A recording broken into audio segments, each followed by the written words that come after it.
2022 is in the rearview mirror, and once again it featured a large number of high-profile weather events. One metric that is used to classify a weather event as being extraordinary is if it went on to become a billion-dollar weather disaster. Adam Smith, an applied climatologist at the National Centers for Environmental Information, joins the program tonight to talk all about last year's billion-dollar weather disasters. Adam, thanks for joining the program. Absolutely. Let's get started with a quick summary of the events overall. There were 18 of them, which was actually a little less than some recent years, but the total damages were higher. 2022 was yet another active year for extremes from coast to coast for different weather and climate events. So in 2022, we had 18 separate billion-dollar weather or climate-related events. This was the third highest number on record, dating back to 1980, all inflation adjusted to present dollars. 2022 was also the third most costly year on record at $165 billion. And that actually does not even account for the late December winter storm cold wave, which will be several billion more. So these events consisted of an expanding drought heat wave across the west and the central states, impacting many sectors. Another wildfire season, granted not as bad as in recent years, thankfully. 11 severe storm events, so those would be tornado, hail, high wind, and derecho type events. 3 tropical cyclones, so Ian, Fiona, and Nicole. Of course, the winter storm cold wave event, which was very impactful. Adam, I find it interesting that up until about 10 years ago, if you got to 10 of these events in a calendar year, that was sort of the threshold for being a lot. Anymore, we're blowing past that threshold seemingly halfway through the calendar year. Can you speak a bit as to how the overall trend in the number of these events has been going up in recent years? Yes, so 2022 was the 8th consecutive year that the United States has had 10 or more separate billion-dollar or more expensive disasters.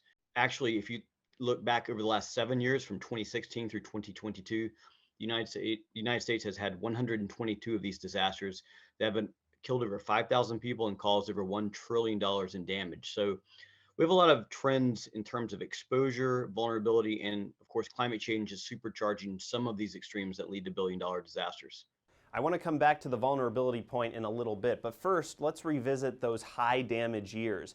When we think of these high damage years, hurricanes tend to be a huge contributor to the overall damages that we see, and I know in 2022, Hurricane Ian certainly fit that bill.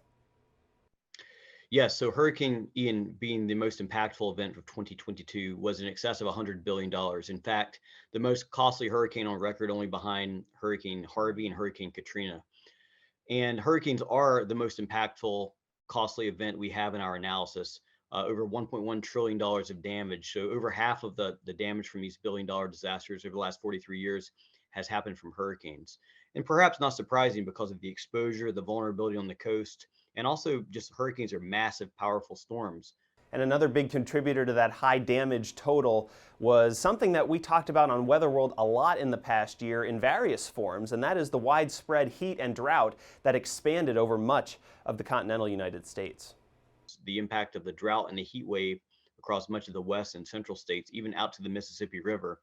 It was the most costly drought in a decade, dating back to 2012.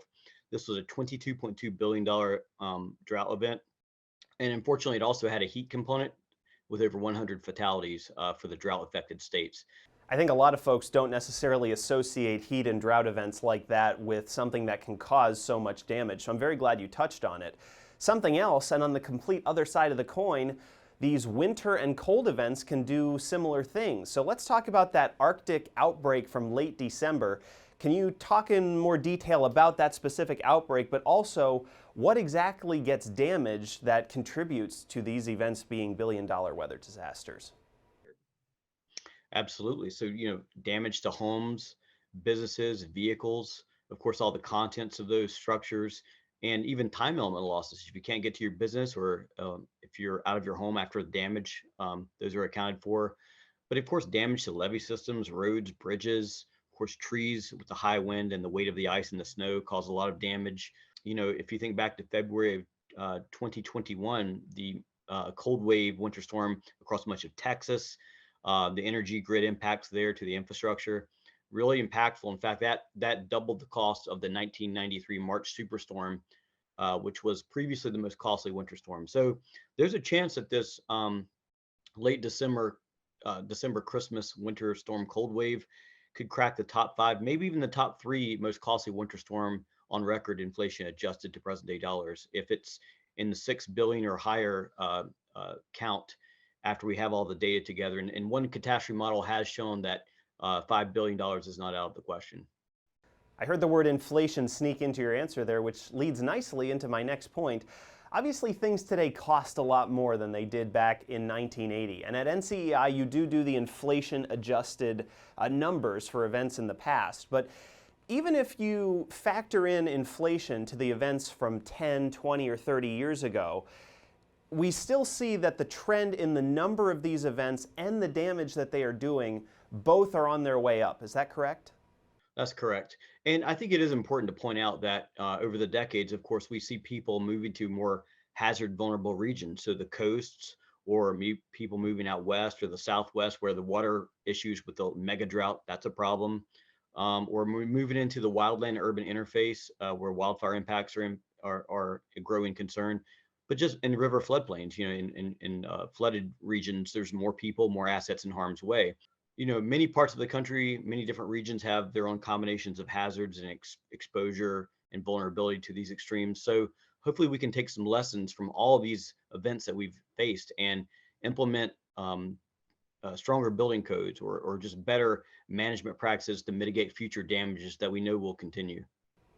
Sure sounds like some great advice to me. Adam Smith, an applied climatologist at the National Center for Environmental Information. Thanks so much for joining Weather World tonight. Thank you. And we will be back in a moment with more.